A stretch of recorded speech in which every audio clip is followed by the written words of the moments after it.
ചെമ്പനീർ പൂവ് എന്ന മലയാളം സീരിയലിന് നിരവധി പ്രേക്ഷകരാണ് നിലവിലുള്ളത്. അത്രയേറെ ആരാധകപ്രീതി നേടിയ സീരിയലിന് പാതി വഴിയിൽ സീരിയലിൻ്റെ നായിക മാറുകയും അത് സീരിയലിനെ വലിയ രീതിയിലാണ് ബാധിക്കുകയും ചെയ്തത്. ഇപ്പോൾ കുറച്ച് റേറ്റിംഗ് കുറഞ്ഞുവെങ്കിലും സീരിയലിൻ്റെ ജനപ്രീതിക്ക് ഒരു മാറ്റവും തന്നെ ഇല്ല. ഇപ്പോഴിതാ ചെമ്പനീർ പൂവിലെ ആരാധകരെ ഒന്നടങ്കം ഞെട്ടിച്ചുകൊണ്ടുള്ള ഒരു വീഡിയോ ക്ലിപ്പാണ് സച്ചി എന്ന അരുൺ പുറത്തുവിട്ടിരിക്കുന്നത്.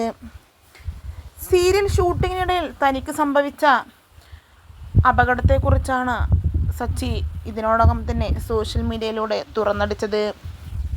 വീഡിയോ സഹിതമാണ് സച്ചി ഈയൊരു കാര്യം തൻ്റെ ആരാധകരെ അറിയിച്ചത്. തലനാരിഴക്കാണ് താൻ രക്ഷപ്പെട്ടത് എന്നും അങ്ങനെ പിടിച്ചു നിന്നില്ലായിരുന്നുവെങ്കിൽ താൻ ഇന്ന് 2 നിലയുടെ മേലെ നിന്ന് താഴേക്ക് വീണേനെ എന്നും എന്തോ ഒരു ഭാഗ്യം കൊണ്ടാണ് രക്ഷപ്പെട്ടത് എന്നും പറഞ്ഞ് സച്ചി തന്നെ തൻ്റെ സമൂഹ മാധ്യമമായ ഇൻസ്റ്റാഗ്രാമിലൂടെയാണ് ഇങ്ങനെയൊരു പ്രതികരണവും എത്തിയത്. ഇതിനിപ്പോൾ നിരവധി പേരാണ് കമൻറ്റുമായി എത്തുന്നതും.